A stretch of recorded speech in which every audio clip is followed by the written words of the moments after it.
All right, so we are talking today with Chris Nevatt from PSC, or the Plastic Soldier Company. PSC is a manufacturer of high quality military focused plastic miniatures.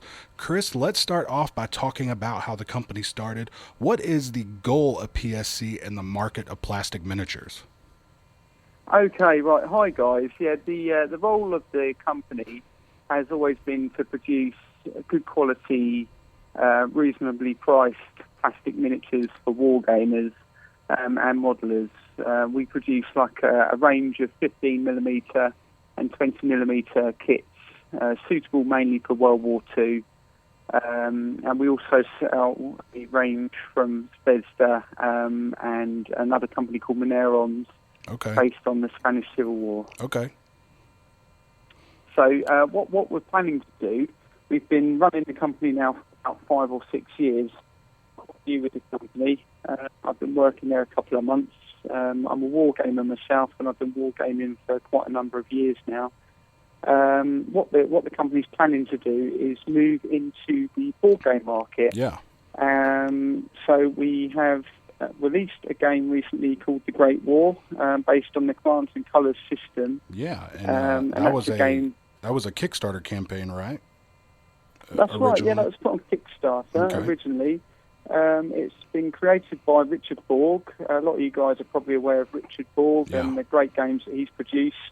Commands and Colours, various different sets for that. So we've had Napoleonics and Ancients Yeah. and Battle Cry and Battle Law, which some of you guys will probably be familiar with. Uh-huh. So what we've got now is a game based on the Great War. It's using a battlefield board. So you've got a left flank, a centre and a right flank, like the other games in the series. And this is using nice 15mm Plastic Soldier Company World War One miniatures. So in the set, what you get is you get 162 plastic miniatures for the British and the Germans. Also in the game, you get the battlefield game board, as I mentioned. You get 58 double-sided terrain tiles, 30 HQ tokens. You get some targeting templates. You get reserve artillery rectangular tokens, and you also get a number of wire shell craters, which are double-sided Yeah. as well. Other things you get is you get command cards that you use in the game as well, which is standard with the other Commands and Colours games. And what makes this game unique from other games is you get combat cards, which you can use in conjunction with the command cards for the game.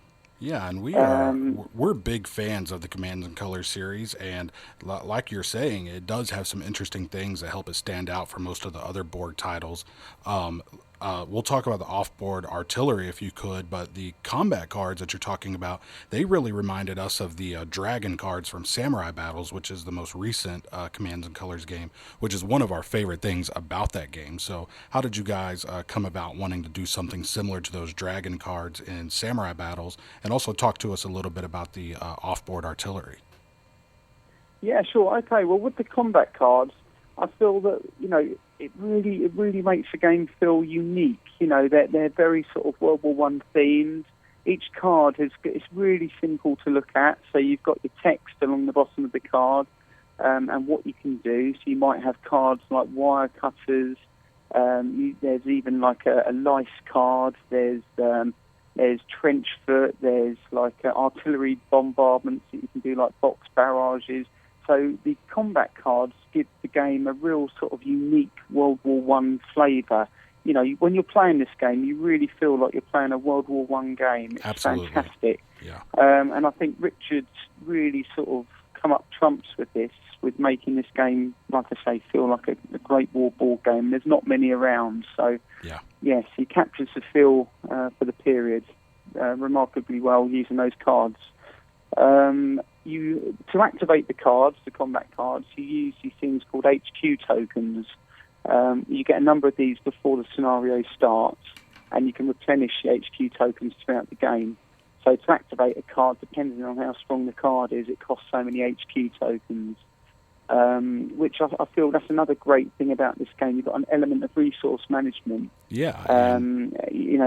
So you're imagining sort of getting resources from a headquarters to help you sort of push in a certain sector Yeah. of your battle. So that's a great aspect of the game. Yeah, and in Samurai Battles, Richard Borg had the Honor and Fortune tokens, which you use to pay for other things like adding in a die to your die roll. But I love the addition to the Commands and Color series of the resource management. You're right about that for sure.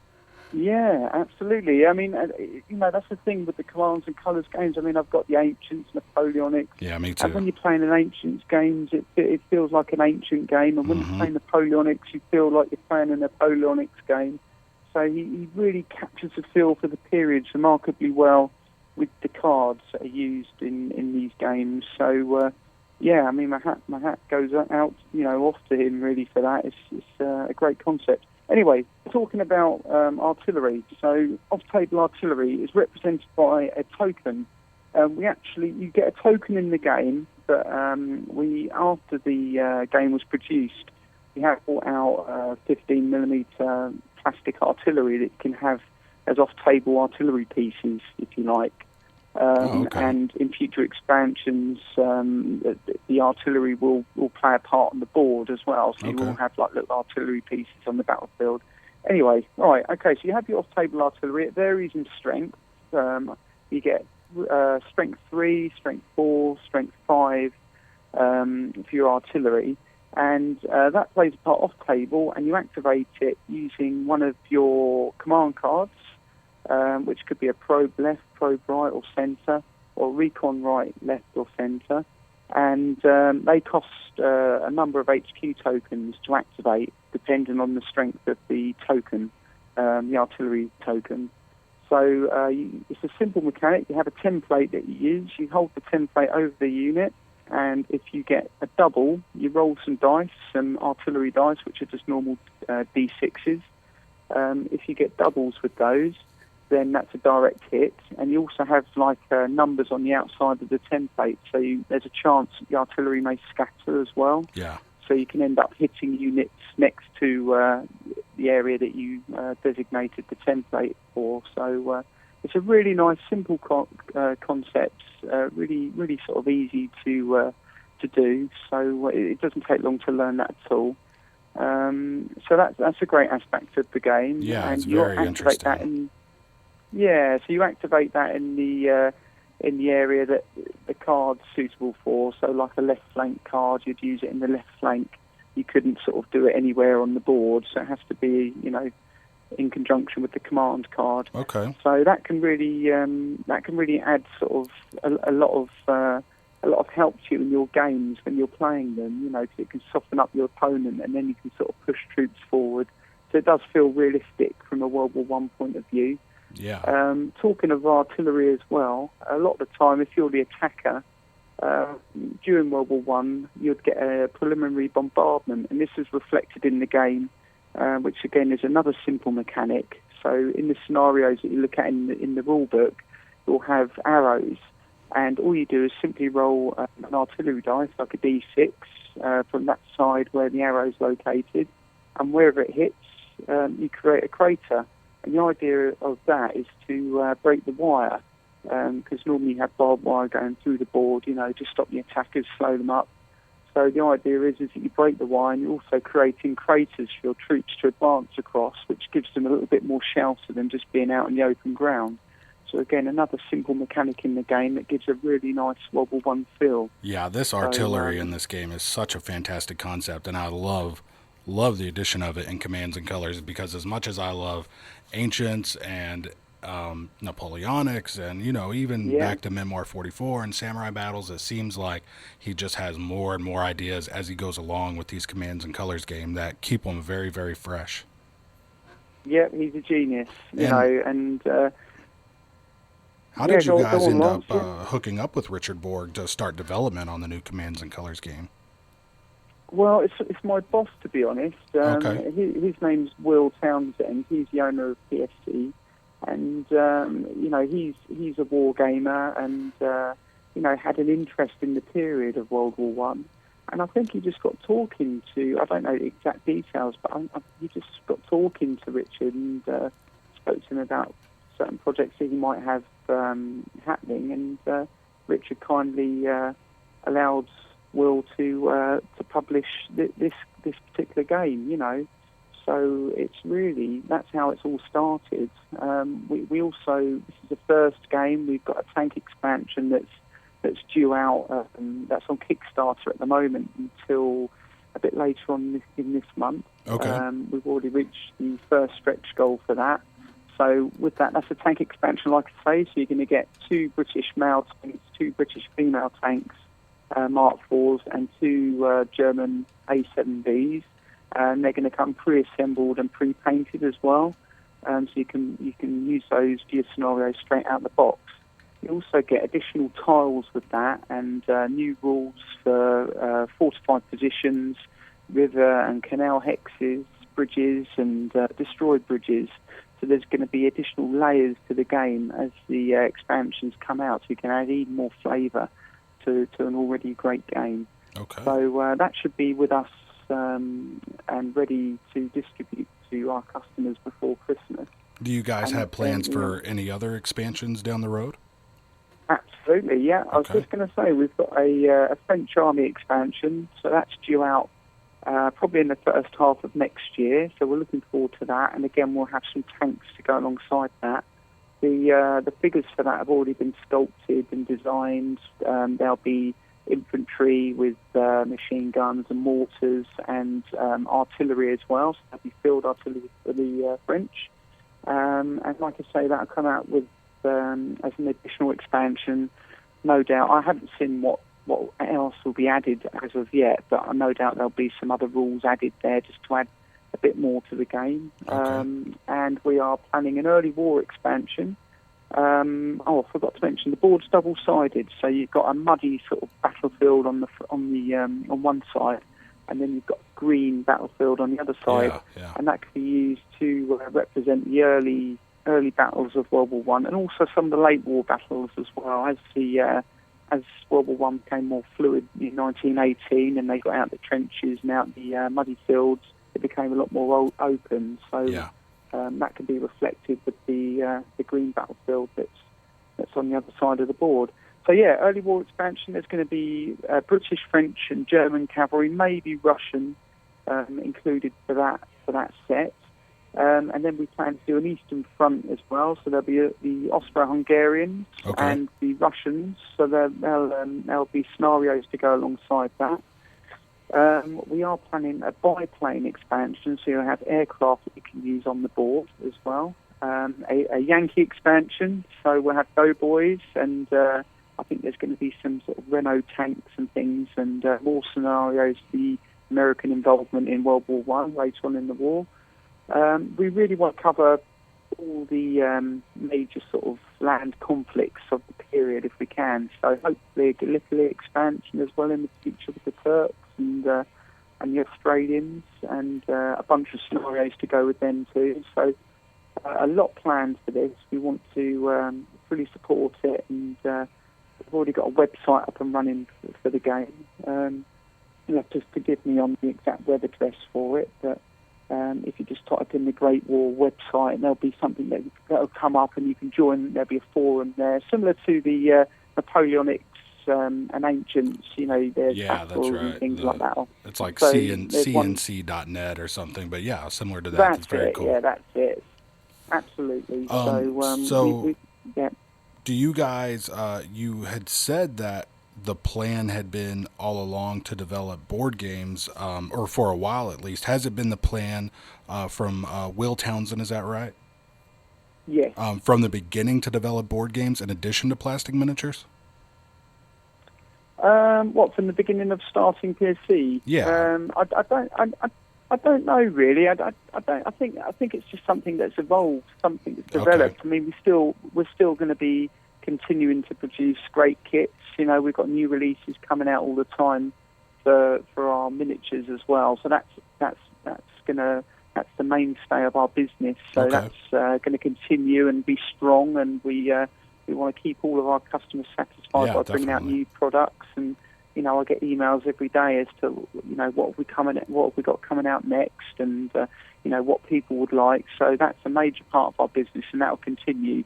And the board games, we're going to develop more board games as well. We're talking to different people about creating different games. I can give you a little teaser, if you like, as to some things that will be coming out in the early part of next year. And for next year, we're hopefully planning on re-releasing a Battle of Britain game that Richard creates in I think it was 1990. Yeah. Using miniature aircraft, so you can have a sort of control room view of England and a part of France, and you're going to be able to recreate the battles of the Battle of Britain in 1940. A really fun game. I've been playing the old game, and we're looking to sort of improve that. It's going to be an updated version with gorgeous minis, so that's one to look out for. We've also been talking to a chap called Ian Brody, who's a great designer of games. He brought out from Quartermaster General. Griggling Games, right? Yeah. That's it, absolutely. That's the chap, and he brought out a great game, Quartermaster General.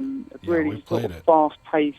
Yeah, it's great fun, really good fun. It's a card-driven game, based on World War II, and you can play the major nations. That's already out, and he's brought out an expansion for that. But we're planning on doing another game based on the Quartermaster series, so the same sort of mechanics, and it's going to be on the Peloponnesian Wars, so it'll be ancient Greece, war in states. So that's going to be a lot of fun. I can't wait for that to come out. That is very exciting news there. That is really exciting, and plans to do a Great War version of the game as well in the future. So that's in the pipeline, and we're looking to help produce another Commands and Colours game, which I think will get you guys really excited. I'm excited about it, and this one's going to be called Tricorn. So this is going to be based on the American War of Independence.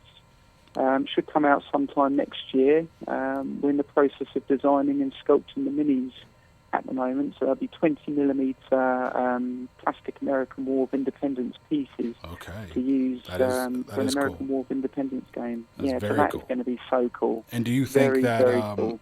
So you guys are releasing 2 Commands and Colours games in a row, do you see your company working with Richard Borg from now on the Commands and Colours games, or as long as he wants to, or you guys want to? Well, I mean, it's really up to Richard. So, we just have to play it by ear and see what he wants to do. I mean, he works alongside other companies as well, that GMT, who have brought out a great, the great sort of Napoleonic games and Ancients.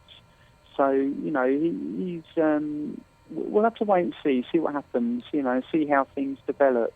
So, we'd love to do more Commands and Colours games, because both Will and myself are really passionate about the series of games, and we'd love to work more with Richard Borg in the future, but we'll have to wait and see. So, but that's just a taster of what we've got going on for next year, and no doubt there'll be more developments. So we're looking to bring out some more games for the UK Board Game Expo next May, and also for Spiel in Germany, which we've just come back from. So we're looking to have some more games and a bigger stand out there in Germany next year. It seems like you guys are very serious about releasing board games.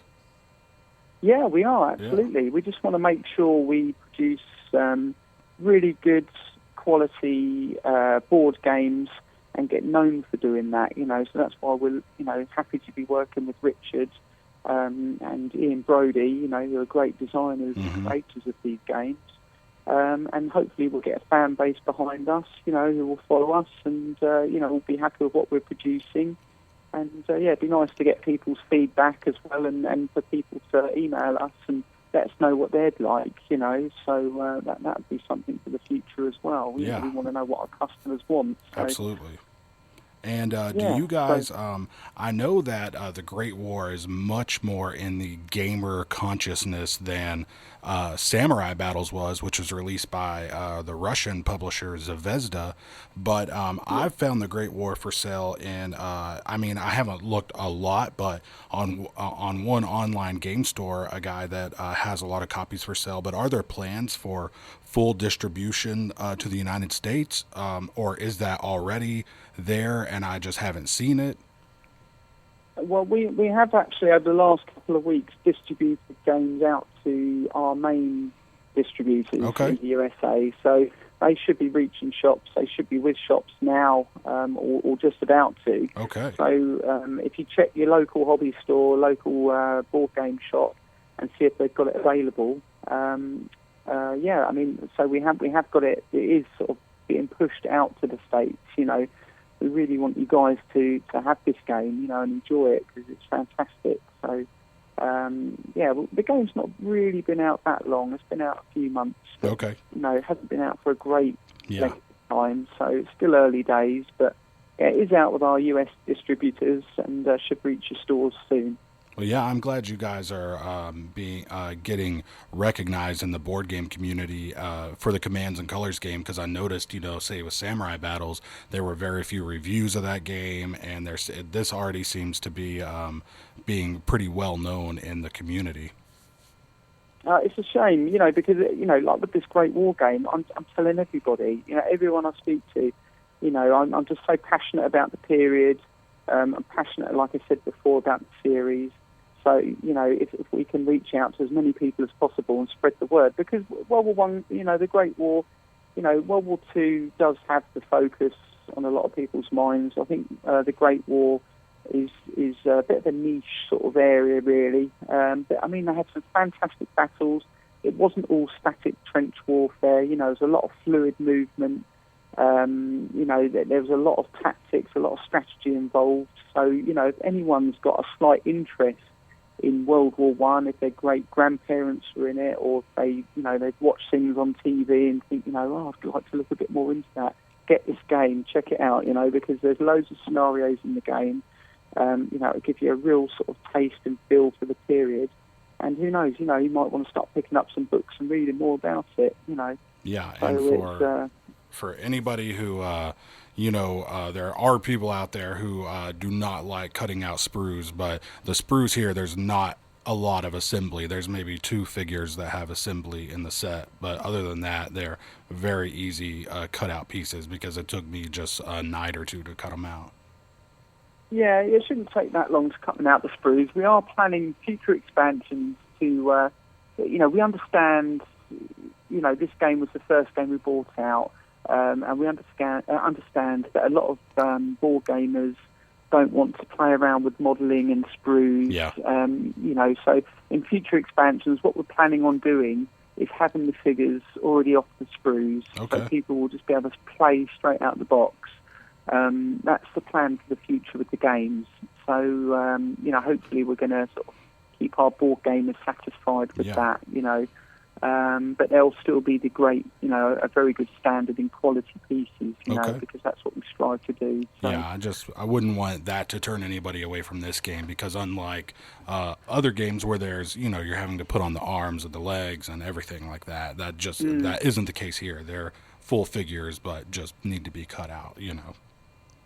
That's it. I mean, it's pretty straightforward. Yeah. It really doesn't take that long to do it. You know, you just get a decent hobby knife, something nice and sharp, and you're away. You know, it should only really take a couple of hours to get all the figures off the sprues, you know.